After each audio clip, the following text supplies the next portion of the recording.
Ngopi, ngobrol penuh inspirasi.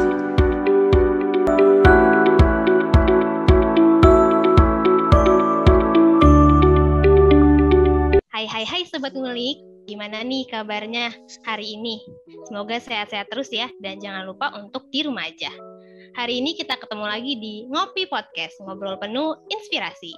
Bersama aku, Stefani Monika Napitukulu, dan partner aku, Nur Eriza. Hari ini kita akan bahas topik yang menarik nih, yaitu tentang makeup artist profession. Dan untuk menjawab semua rasa penasaran Sobat Ngulik semua tentang MUA, kita mengundang langsung pembicara yang keren banget. Siapa nih pembicara keren kita, Dek? Oke, Steffi. Jadi, di episode kali ini kita kedatangan narasumber seorang makeup artist yang berbakat dan cantik tentunya. Beliau adalah Kak Silvara atau biasa dipanggil Kak Silva. Nah, jadi Kak Silva ini pernah menjadi winner of makeover MUA tahun 2020. Wah, keren banget ya, Steph? Banget sih, Dek. Iya, benar banget. Nah, pasti Sobat Ngulik udah nggak sabar nih pengen tahu lebih jauh tentang Kak Silva dan pengalaman-pengalaman dari Kak Silva tentunya. Nah, daripada penasaran, yuk langsung aja kita sapa Kak Silvanya. Halo, Kak Silva. Halo Sobat Ngulik, makasih udah undang aku di Ngopi Podcast. Iya, Kak Silva, apa kabarnya nih, Kak? Alhamdulillah baik kabarnya, semoga teman-teman juga sehat semuanya. Iya, alhamdulillah. Semoga kita semua yang ada di sini selalu diberikan kesehatan. Oke, Kak Silva. Mungkin sebelum kita ngobrol lebih jauh lagi nih Kak seputar makeup artist, Kak Silva boleh cerita dulu nih Kak tentang Kak Silva, educational background, terus karir terdahulu, atau mungkin Kak Silva sekarang lagi aktif kegiatan apa aja nih, supaya Sobat Ngulik bisa lebih kenal nih sama Kak Silva. Oke, aku cerita dari educational background dulu kali ya. Jadi banyak sih yang suka nanya, apa sih aku dulu kuliahnya apa, sekolahnya apa, kok bisa sih jadi makeup artist kayak gitu, apa sekolahnya harus di yang kecantikan atau bukan, kayak gitu. Kalau aku sendiri kuliahnya di IPB, jurusan manajemen. Lulusnya itu bulan Oktober tahun 2016. Jadi sebenarnya nggak ada sangkut pautnya juga ya sama make up dari bisnis manajemen ke make up. Tapi ada juga sih ilmu-ilmu yang dari aku kuliah itu aku terapkan ke bisnis makeup artist sekarang kayak gitu. Terus kalau aktivitas saat ini sih aku lagi sibuk jadi ibu rumah tangga aja sih, ngurus anak. Terus kebetulan karena PPKM jadi banyak banget klien yang reschedule acara akad nikahnya kayak gitu. Jadi aku lebih banyak waktu di rumah. Itu jadi ngisi waktunya pakai bikin-bikin konten aja sih gitu. Ada lagi nggak yang tanyain apa ya? Oh, mungkin Kak Silva nih bisa cerita gimana nih awalnya bisa terjun ke dunia MUA dari yang sebelum jurusannya nggak ada sangkut pautnya sama MUA. Mungkin bisa nih Kak diceritain, dan apa cita-cita Kakak dari dulu di waktu kuliah dan sampai sekarang jadi MUA gitu perbedaannya. Kalau dulu sih mulai jadi MUA itu karena aku dari kecil emang suka nari gitu.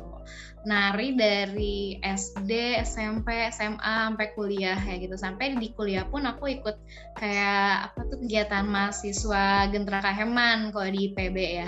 Jadi sebelumnya kan aku waktu kuliah tuh belum pakai kerudung. Nah ini ada sangkut pautnya juga sih sama pakai hijab. Jadi pas udah mulai tingkat akhir sih ya kan udah mulai sibuk skripsi juga, jadi udah nggak terlalu aktif jadi penari di Gentra Kaheman. Jadi aku lebih kayak ngajar atau kayak ngeliatin adik-adik pada belajar juga, terus make-upin mereka. Nah mungkin dari situ juga sih aku nge-make-upin adik-adik kelas waktu mau nari kayak gitu sih. Nah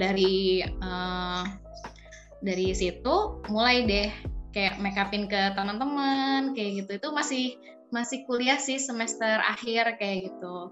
Baru pas lulus aku tuh bener-bener nggak apply apa sih buat masuk ke kerja gitu, karena aku tuh emang dari dulu emang nggak terlalu yang passion banget untuk kerja di orang gitu. Dari dulu tuh sukanya bisnis gitu, cari cuan. Makanya aku juga dulu waktu kuliah juga sambil jualan kayak gitu. Bahkan waktu itu sempat ikut PKM ya, dan alhamdulillah dapat dana untuk menjalankan bisnis. Cuma waktu itu bisnisnya bisnis kuliner kayak gitu. Kalau sekarang udah terjunnya lebih ke seni merias wajah kayak gitu. Oke, berarti Kak Silva ini terjun di dunia makeup artist berawal dari hobi nari ya, Kak? Iya, dari hobi, terus kan udah nggak bisa nari juga kan kalau pakai kerudung. Akhirnya yaudah deh make-upin aja, mulai dari adik kelas, terus teman kosan kayak gitu. Nah baru pas udah mulai lulus kuliah, waktu itu aku mulai mencamkan tanggal aku sebagai MUA tuh pas aku wisuda aja sih gitu, bulan Oktober 2016. Itu aku pertama kali make upin diri aku sendiri untuk acara penting juga kayak gitu. Nah, berbicara mengenai profesi makeup artist nih Kak, kan sekarang tuh banyak banget orang-orang yang salah paham mengenai profesi ini gitu. Orang mengira bahwa profesi makeup artist itu mendandani artis gitu. Nah, mungkin dari Kak Silva bisa tolong jelasin lebih jauh lagi nggak tentang profesi makeup artist itu seperti apa? Iya sih, banyak sih yang salah sangka gitu kalau ditanya kerjanya apa, jadi MUA, apa tuh MUA, makeup artist, oh yang make upin artis-artis ya, siapa aja artis yang udah di make upin? Banyak banget sih pertanyaan kayak gitu. Jadi makeup artist ini kan bahasa Inggris ya, kalau bahasa Indonesia itu lebih ke makeup itu kan rias, artis itu tuh seniman, jadi kayak lebih ke seniman rias, atau bahasa Indonesia itu penata rias kayak gitu, atau perias. Nah tapi emang suka ada juga sih yang masalah artikan kalau oh makeupin artis, tapi benar juga sih kadang kan kita juga kalau artis lagi show atau apapun kita pasti jadi penata riasnya mereka. Dan aku juga pernah sih beberapa kali make upin artis atau selebgram kayak gitu. Nah, dari Kak Silva sendiri nih, menurut kakak kan banyak nih yang mikirnya MUA nih kayaknya sebagai part time aja, tapi menurut kakak sendiri tuh pekerjaan sebagai MUA ini lebih baik dijadikan pekerjaan full time atau part time aja Kak, dari pendapat kakak?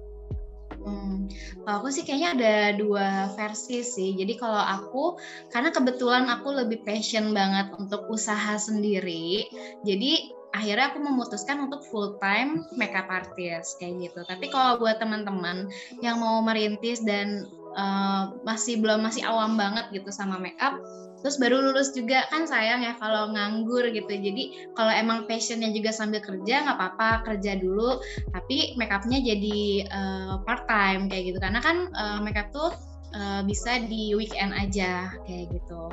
Tapi kalau buat aku sendiri sih sekarang menjalaninya full time gitu. Kalau untuk profesinya full time, tapi kalau untuk waktu kerjanya part time karena kerjanya cuma di Sabtu Minggu aja. Jadi giliran yang lain libur saya kerja kayak gitu. Oke, berarti profesi makeup artist ini cukup fleksibel ya Kak, bisa jadi full time maupun part time. Bisa juga disandi kerja yang lain itu, nggak harus makeup artist aja, tergantung passion kita gitu ya Kak. Iya, lanjutkan aja. Nah kan seperti yang sudah Kak Silva ceritakan tadi, kalau Kak Silva tuh udah cukup lama ya Kak berkecimpung di dunia makeup artist. Nah tentunya dalam perjalanan itu pasti Kak Silva pernah dong menghadapi tantangan gitu. Nah kira-kira selama menjadi makeup artist, apa aja sih Kak tantangan-tantangan yang pernah Kak Silva hadapi? Tantangannya lumayan banyak sih, kayak salah satunya ada kayak kita harus siap mental kayak gitu, karena kan kita tiap hari pasti ketemu klien kan, kadang ada yang suka, ada yang nggak suka kayak gitu. Terus ada juga kayak bangun pagi, karena makeup itu harus dari pagi banget, karena kan biasanya orang kalau ada acara tuh biasanya jam 6, jam 7, itu kita kadang makeupin dari jam 2, dari jam 3 pagi kayak gitu. Itu kan makeupinnya dari jam 2 pagi, tapi kan bangunnya mungkin kalau misalnya harus berangkat jam 2, jam 1-nya harus bangun, siap-siap kayak gitu sih. Itu berarti lumayan berat. Ya? Iya, tidur. Malah kalau nggak tidur tuh nanti malah ngantuk. kayak gitu. Jadi mending tidur aja gitu. Terus nanti bangun jam 12 sampai jam 1 siap-siap kayak gitu. Terus apalagi ya tantangannya, pokoknya harus kalau emang mau jadi full time makeup artist itu harus rajin dan konsisten aja sih. Jangan baru kena kritik dan saran sekali langsung tumbang kayak gitu. Karena kalau zaman sekarang nih makeup artist emang udah banyak banget kan. Jadi emang perjuangannya harus lebih lagi, effortnya harus lebih lagi kayak gitu. Jadi jangan pantang menyerah aja sih kayak gitu. Nah, lumayan dari sih semua, banyak. iya sih Kak, dari semua tantangan yang udah pernah Kakak hadapi tuh boleh nggak kasih tahu 3 hal utama nih yang buat Kakak jatuh cinta banget sama sebagai profesi MUA ini? Dan kalau boleh cerita tuh hal-hal yang unik atau yang paling berkesan gitu yang pernah Kakak alamin selama jadi MUA, kan ketemu orang-orang baru yang lagi heboh-heboh nih ada acara gitu Kak.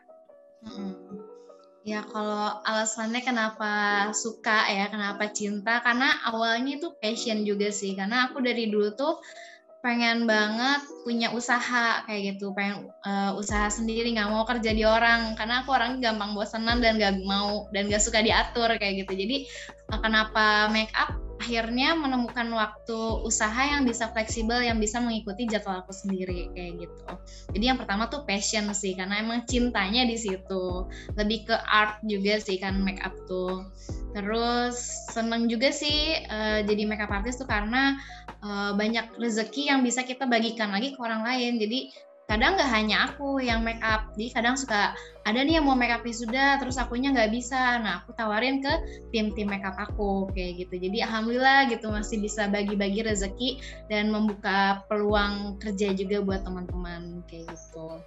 Terus pengalaman yang unik ya? Iya Kak. Pengalaman uniknya yang bagus apa yang jelek nih? Boleh Kak, dua-duanya biar sobat ngulik pada tahu nih gimana suka dan dukanya. Ya kalau pengalaman yang dukanya dulu deh ya, biar nggak majlep gitu. Kalau dukanya dulu sih pernah ya, kayak waktu awal-awal banget masih merintis tuh, pokoknya baru lulus juga lah 2016an akhir, itu ada klien. Jadi aku make upin tuh, ternyata dia tuh beda hari gitu kan, kayak mau wisuda gitu beda hari. Jadi yang hari pertamanya mungkin beda bulan waktu itu. Jadi aku make upin yang misalnya bulan Mei gitu. Terus si bulan Mei ini tuh dia punya temen yang mau wisuda bulan Juni gitu. Ternyata si bulan Mei ini kayaknya menurut mereka tuh kurang bagus make upnya kalau di make upin aku. Akhirnya tuh yang make up bulan Juni itu nggak jadi, 4 orang kayak nge-cancel gitu, nggak jadi. Kan padahal kita udah kayak nyiapin waktu untuk mereka kan, terus tiba-tiba di-cancel kan, jadi nggak dapat klien lagi dong. Jadi kayak rugi di waktu juga, rugi di nggak dapat klien lagi kayak gitu sih.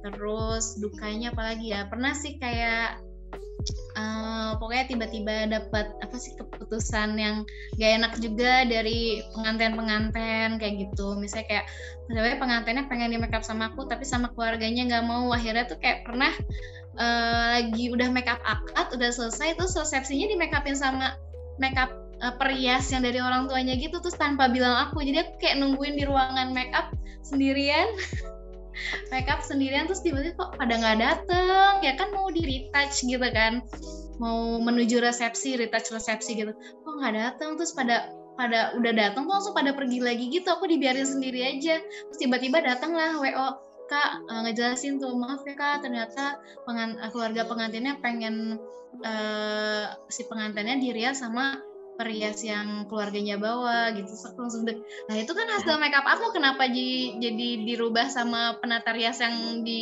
dibawa sama keluarganya kayak gitu kan.